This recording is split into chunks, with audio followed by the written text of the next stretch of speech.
नमस्कार दर्शकों, news today के इस बुलेटिन में आपका स्वागत है, जहां हम चर्चा और विश्लेषण करते हैं आज की महत्वपूर्ण खबरों का। आज की मुख्य सुर्खियां इस प्रकार हैं। Chief of defence staff general ने युद्ध के बदलते स्वरूप के अनुरूप स्वयं को ढालने की जरूरत को रेखांकित किया। विश्व डोपिंग रोधी एजेंसी के अनुसार भारत में डोप टेस्ट में विफल रहने का प्रतिशत सर्वाधिक है। भारतीय मौसम विज्ञान विभाग ने हीट वेव अलर्ट जारी किया। मुंबई में पहली बार 2010 कृत्रिम रीफ स्थापित की जाएंगी।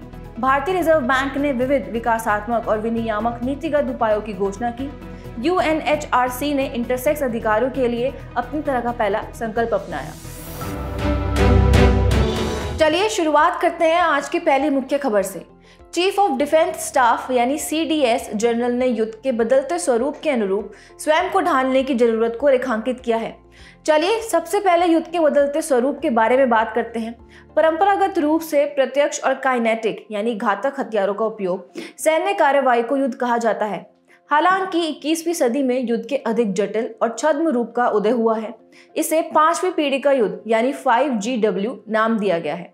5GW में मुख्य रूप से युद्ध के अलग अलग नॉन काइनेटिक रूपों या अप्रत्यक्ष तकनीकों की मदद ली जाती है। इनमें शामिल है साइबर युद्ध। इसमें कंप्यूटर वायरस या डिनायल ऑफ सर्विसेज जैसे माध्यमों से किसी अन्य देश के कंप्यूटर या सूचना नेटवर्क पर हमला किया जाता है और उन्हें नुकसान पहुंचाया जाता है। अगला है मनोवैज्ञानिक ऑपरेशंस। इसमें किसी देश में विपक्षी समूहों की राय, भावनाओं और व्यवहार को प्रभावित करने के लिए दुष्प्रचार आदि का सहारा लिया जाता है। हाइब्रिड युद्ध यह एक सैन्य रणनीति है। इसमें पारंपरिक युद्ध के साथ साथ फेक न्यूज, कूटनीति जैसे मिश्रित कार्रवाइयां शामिल होती हैं। युद्ध की नई उभरती चुनौतियां। युद्ध में अब आर्टिफिशियल इंटेलिजेंस, ड्रोन, परमाणु, अंतरिक्ष युद्ध जैसी परिवर्तनकारी प्रौद्योगिकियों का सहारा लिया जाने लगा है। चलिए युद्ध की नई रणनीतियों से निपटने हेतु भारत द्वारा शुरू की गई पहलों पर भी एक नजर डालते हैं। सामरिक बल कमान यानी SFC का गठन। इसके पास परमाणु हथियारों के नियंत्रण, प्रबंधन और प्रशासन की जिम्मेदारी है। DRDO युवा वैज्ञानिक प्रयोगशालाएं। इनका उद्देश्य युद्ध के अत्याधुनिक प्रौद्योगिकी क्षेत्र के लिए समाधान प्रदान करना है। रक्षा साइबर एजेंसी। इसका उद्देश्य रक्षा बलों की सूचना और संचार प्रौद्योगिकी संबंधी परिसंपत्तियों की सुरक्षा करना है। रक्षा अंतरिक्ष एजेंसी। इसका उद्देश्य भारतीय थल सेना, नौसेना और वायुसेना की अंतरिक्ष संबंधी परिसंपत्तियों को एकीकृत करना है। बढ़ते हैं दूसरी मुख्य खबर की ओर। विश्व डोपिंग रोधी एजेंसी वाडा के अनुसार भारत में डोप टेस्ट में विफल रहने का प्रतिशत सर्वाधिक है। वाडा की रिपोर्ट के अनुसार जिन देशों में 2000 से अधिक सैंपल्स का टेस्ट किया गया है, उन देशों में से भारत में डोप टेस्ट में विफल रहने वाले एथलीटों का प्रतिशत सबसे अधिक दर्ज किया गया है। डोपिंग किसी खेल प्रतिस्पर्धा में एथलीट्स द्वारा अपना प्रदर्शन बढ़ाने के लिए ऐसे सब्सटेंस या फिजियोलॉजिकल मीडिएटर्स का उपयोग है जो आमतौर पर मानव शरीर में प्राकृतिक रूप से मौजूद नहीं होते हैं। सबसे पहले डोपिंग की घटनाओं के पीछे के कारण जान लेते हैं। इनमें खेलों के माध्यम से लोकप्रियता हासिल करने की इच्छा, किसी चोट से उबरने के लिए इसका प्रयोग करना, प्रौद्योगिकी में प्रगति, हर कीमत पर जीतने की मानसिकता, अनजाने में केमिकल्स का उपयोग आदि शामिल है। डोपिंग में इस्तेमाल होने वाली विधियों की बात करें तो इनमें रक्त और रक्त घटकों में संशोधन करके लाल रक्त कोशिकाओं की संख्या बढ़ाना, रासायनिक और भौतिक बदलाव करना जिससे यूरिन जैसे सैंपल्स के साथ छेड़छाड़ की जा सके, और जीन डोपिंग आदि शामिल है। खेलों में स्वस्थ प्रतिस्पर्धा को बढ़ावा देने और उसे सुनिश्चित करने वाली आचार संहिता को स्पोर्ट्स एथिक्स या खेल संबंधी नैतिकता कहा जाता है। डोपिंग अलग अलग रूप में स्पोर्ट्स एथिक्स को प्रभावित करती है, जैसे कि इससे खेल में निष्पक्षता तथा खेल की भावना दोनों कमजोर होती हैं। साथ ही ये उत्कृष्टता प्रदर्शित करने के जुनून को भी हतोत्साहित करती है। डोपिंग कई मानव मूल्यों के खिलाफ है, जैसे दृढ़ संकल्प। डोपिंग किसी लक्ष्य की प्राप्ति की और निरंतर बढ़ने की मंशा या दृढ़ संकल्प को चोट पहुंचाती है। साहस, ये किसी व्यक्ति की आगे बढ़ने और जोखिम लेने की इच्छा को दर्शाता है। डोपिंग इस मूल्य पर भी कुठाराघात करती है। डोपिंग खेल के नैतिक मूल्यों को हानि पहुंचाती है। साथ ही ये हमारी इस सोच को भी नकारात्मक रूप से प्रभावित करती है कि खेल शिक्षाप्रद एवं स्वस्थ रहने का माध्यम होते हैं। कई बार डोपिंग की वजह से बेहतर प्रदर्शन करने वाले एथलीट को पुरस्कृत कर दिया जाता है। भविष्य में इस दिशा में सुधार के लिए प्रभावी डोपिंग रोधी कार्यक्रम तैयार किए जाने चाहिए। एथलीट्स के लिए डोपिंग रोधी हेल्पलाइन की शुरुआत की जानी चाहिए और एथलीट्स को प्रतिबंधित पदार्थों के बारे में नियमित जानकारी भी देनी चाहिए। आखिर में डोपिंग रोधी एजेंसियों के बारे में जानकारी प्राप्त करते हैं। पहली एजेंसी है विश्व डोपिंग रोधी एजेंसी वाडा। इसकी स्थापना 1999 में एक अंतर्राष्ट्रीय स्वतंत्र एजेंसी के रूप में की गई थी। इसका मुख्य कार्य खेल आयोजनों को डोपिंग मुक्त बनाने की दिशा में निरंतर प्रयास करना है। इसका उद्देश्य सभी खेलों और सभी देशों में डोपिंग रोधी नियमों एवं नीतियों का विकास करना, उनमें सामंजस्य व समन्वय स्थापित करना तथा विश्व डोपिंग रोधी कार्यक्रम के अनुपालन की निगरानी करना है। दूसरी एजेंसी है राष्ट्रीय डोपिंग रोधी एजेंसी NADA भारत। इसे 2005 में स्थापित किया गया था। ये एक स्वायत्त संगठन है। ये भारतीय खेल प्राधिकरण और राष्ट्रीय खेल महासंघों के सहयोग से डोपिंग रोधी जागरूकता कार्यक्रम संचालित करती है। चलिए बढ़ते हैं आज की तीसरी मुख्य खबर की तरफ। भारतीय मौसम विज्ञान विभाग यानी IMD ने हीट वेव अलर्ट जारी किया है। IMD के पूर्वानुमान के अनुसार अप्रैल-जून महीनों में गर्मी के मौसम के दौरान दक्षिण प्रायद्वीप, मध्य भारत, पूर्वी भारत और उत्तर पश्चिम भारत के मैदानी इलाकों के अधिकांश हिस्सों में सामान्य से अधिक हीट वेव वाले दिन रहने की संभावना है। हीट वेव या लू वास्तव में गर्म एवं शुष्क पवनें हैं जिनकी चपेट में आना मानव शरीर के लिए घातक साबित हो सकता है। IMD हीट वेव की घोषणा तब करता है जब किसी स्थान का तापमान मैदानी इलाकों में 40 डिग्री सेल्सियस, तटीय क्षेत्रों में 37 डिग्री सेल्सियस और पहाड़ी इलाकों में 30 डिग्री सेल्सियस से अधिक हो जाता है। इसके अलावा IMD हीट वेव की घोषणा के लिए कुछ मानदंड का भी उपयोग करता है। पहला है सामान्य तापमान से अधिक तापमान होने के आधार पर। इसमें हीट वेव का तापमान 4.5 डिग्री सेल्सियस से लेकर 6.4 डिग्री सेल्सियस तक से अधिक हो जाता है। भीषण हीट वेव में तापमान सामान्य 6.4 डिग्री सेल्सियस से अधिक होता है। दूसरा है वास्तविक अधिकतम तापमान से अधिक होने के आधार पर। यह केवल मैदानी इलाकों के लिए है। इसमें तापमान 45 डिग्री सेल्सियस से अधिक होने पर हीट वेव तथा तापमान 47 डिग्री सेल्सियस या उससे अधिक होने पर भीषण हीट वेव की स्थिति होती है। चलिए अब हीट वेव के लिए अनुकूल दशाओं के बारे में जानते हैं। किसी क्षेत्र में गर्म शुष्क पवन का प्रभावित होना या मौजूद होना, ऊपरी वायुमंडल में नमी का अभाव होना, आकाश का बादल रहित होना, क्षेत्र के ऊपर बड़े आयाम वाले प्रतिचक्रवात की उपस्थिति आदि। अब बात करते हैं हीट वेव के प्रभाव के बारे में। इससे हीट स्ट्रोक जैसे स्वास्थ्य संबंधी खतरे बढ़ने की आशंका रहती है। जल और ऊर्जा स्रोतों पर दबाव बढ़ता है। खाद्य असुरक्षा उत्पन्न होती है क्योंकि इससे फसलें मुरझाने लगती हैं या उनमें बौनेपन या जल्दी पकने की समस्या उत्पन्न हो सकती है आदि। चलिए अब हीट वेव की समस्या से निपटने के लिए शुरू की गई महत्वपूर्ण पहलों के बारे में जानते हैं। IMD राष्ट्रीय आपदा प्रबंधन प्राधिकरण यानी NDMA के साथ संयुक्त रूप से कलर कोड आधारित हीट वेव संबंधी चेतावनी जारी करता है। इसमें ग्रीन अलर्ट यानी कार्रवाई की जरूरत नहीं, येलो अलर्ट अपडेट रहना, ऑरेंज अलर्ट यानी तैयार रहना और रेड अलर्ट यानी कार्रवाई करने को इंगित करता है। NDMA की कार्य योजना तैयार करने के लिए दिशा निर्देश, हीट वेव की रोकथाम और प्रबंधन पहल शुरू की गई है। राज्यों ने हीट वेव एक्शन प्लान तैयार किए हैं। गर्मी से संबंधित बीमारियों पर राष्ट्रीय कार्य योजना निर्मित की गई है। इसका उद्देश्य गर्मी के प्रभाव से निपटने और मामलों के प्रबंधन के लिए स्वास्थ्य सुविधाओं की प्रभावी तैयारी सुनिश्चित करना है। बढ़ते हैं चौथी मुख्य खबर की तरफ। मुंबई में पहली बार 210 कृत्रिम रीफ्स स्थापित की जाएंगी। इन कृत्रिम रीफ्स की स्थापना वर्ली कोलीवाड़ा के नजदीक अरब सागर में की जाएगी। सबसे पहले कृत्रिम रीफ्स के बारे में जानकारी प्राप्त करते हैं। इन्हें इंजीनियरिंग और प्रौद्योगिकी के माध्यम से डिजाइन किया गया है। इनका इस्तेमाल प्राकृतिक पर्यावासों की पुनर्बहाली या उनमें सुधार के लिए किया जाता है। इन्हें एक निश्चित वैज्ञानिक डिजाइन के साथ समुद्र नितल पर स्थापित किया जाता है, जहां ये एक आत्मनिर्भर उत्पादन प्रणाली के रूप में कार्य करती हैं। कृत्रिम रीफ्स दरअसल प्राकृतिक रीफ्स की तरह ही काम करती हैं। प्राकृतिक रीफ्स समुद्र की सतह पर या उसके निकट कई सामग्रियों से बनी एक चट्टान या रिज या कटक होती हैं।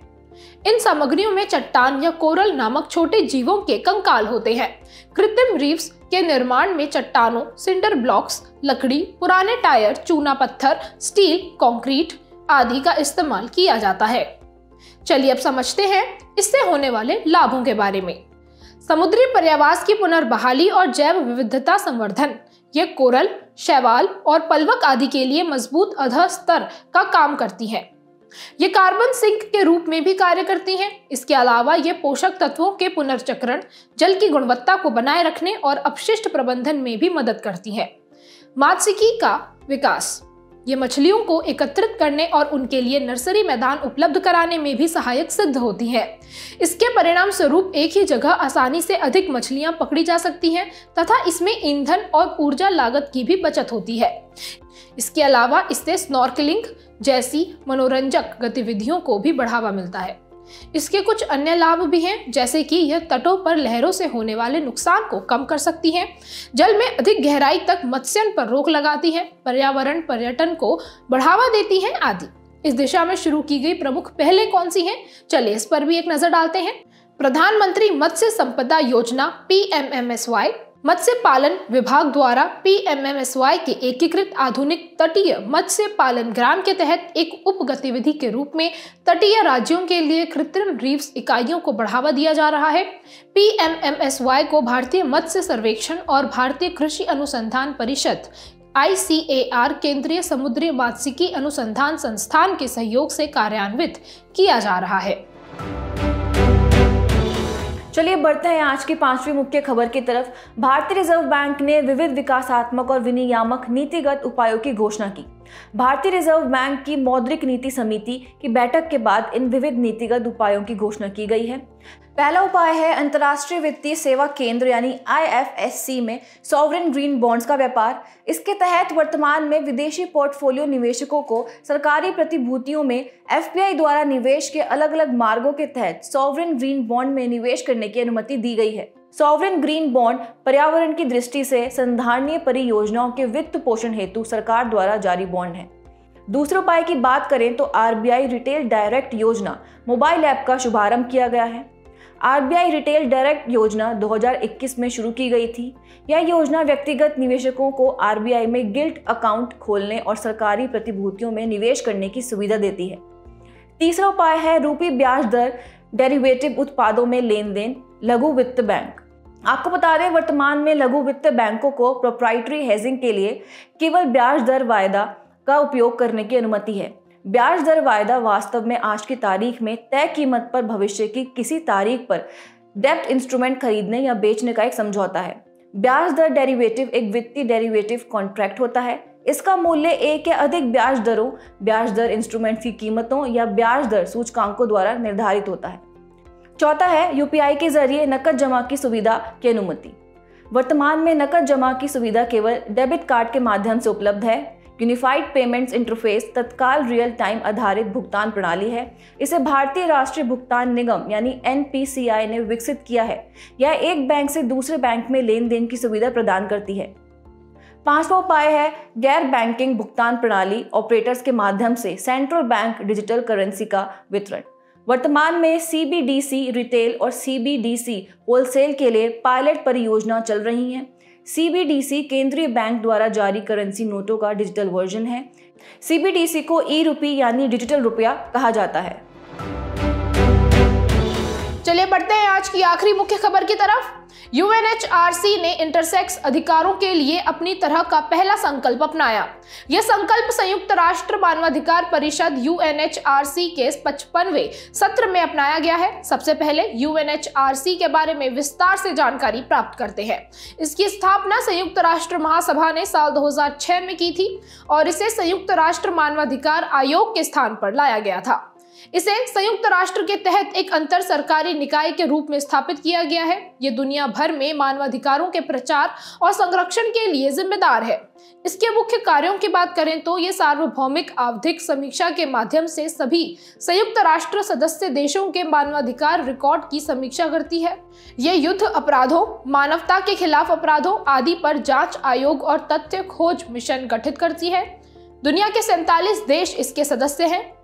चलिए अब खबर की तरफ बढ़ते हैं। UNHRC का इंटरसेक्स अधिकारों के लिए ये संकल्प देशों से आह्वान करता है कि वे जन्मजात रूप से भिन्न लैंगिक विशेषताओं वाले व्यक्तियों के खिलाफ होने वाले भेदभाव, हिंसा और हानिकारक प्रथाओं से निपटने में उसका सहयोग करें।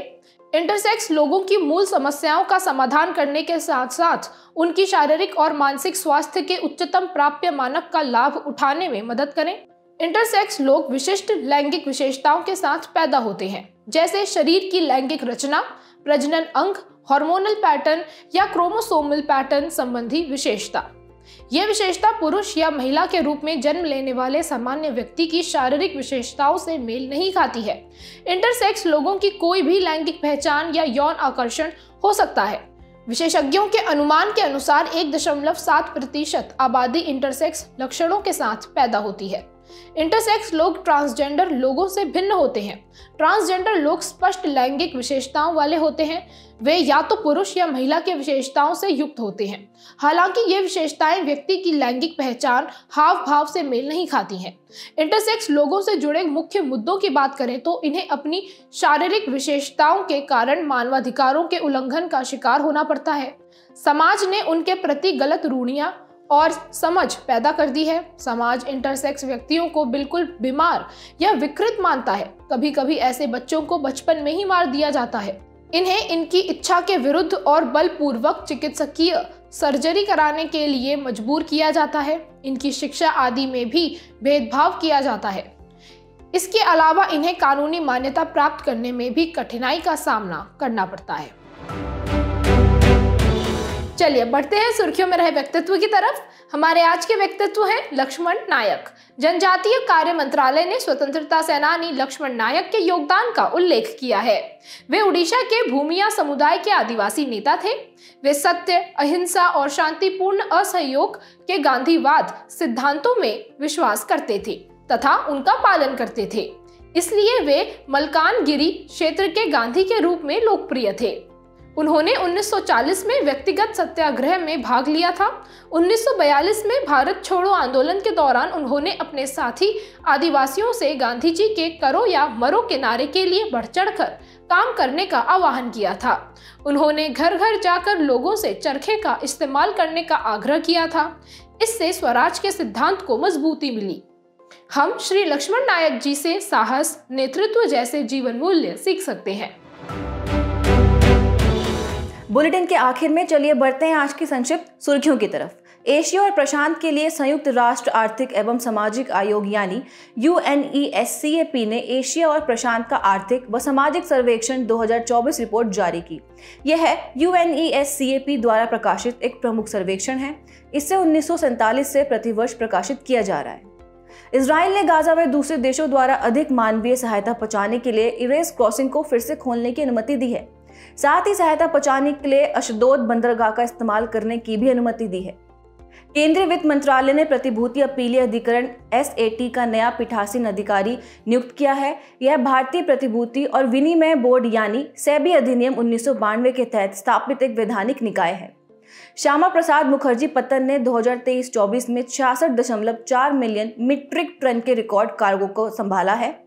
प्राप्त जानकारी के अनुसार भारतीय थल सेना ने प्रोजेक्ट आकाशतीर के तहत स्वचालित वायु रक्षा नियंत्रण और रिपोर्टिंग सिस्टम को शामिल करने की पहल की है। इस कदम का उद्देश्य सेना द्वारा अपनी वायु रक्षा क्षमता में वृद्धि करना है। भारतीय तटरक्षक बल ने खंबात की खाड़ी में गंभीर रूप से घायल एक मछुआरे को मछली पकड़ने वाली नौका से सुरक्षित निकाला। विशाखापट्टनम तट पर अचानक बहुत अधिक संख्या में जहरीली पर्पल जेलीफिश की उपस्थिति की सूचना मिली है। इस घटना को जेलीफिश ब्लूम कहा जाता है। जेलीफिश ब्लूम का मुख्य कारण समुद्री जल के तापमान में भिन्नता हो सकती है। तेलंगाना के हेरिटेज विभाग ने तेलंगाना के सूर्यापेट जिले के फणिगिरी स्थल पर इक्ष्वाकु काल से संबंधित सिक्कों का भंडार खोजा है।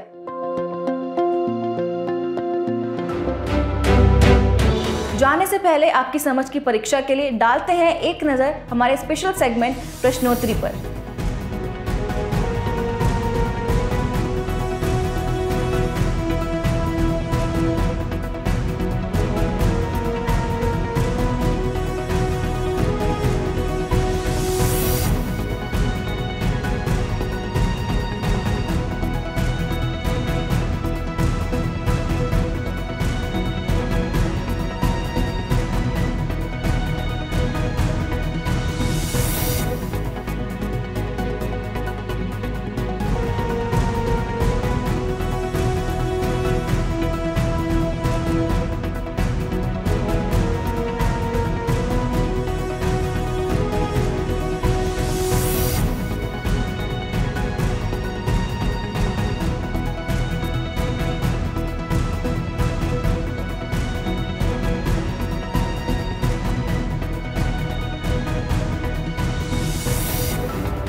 हमसे जुड़ने के लिए आपका धन्यवाद। उम्मीद है न्यूज़ टुडे का यह बुलेटिन आपको पसंद आया होगा।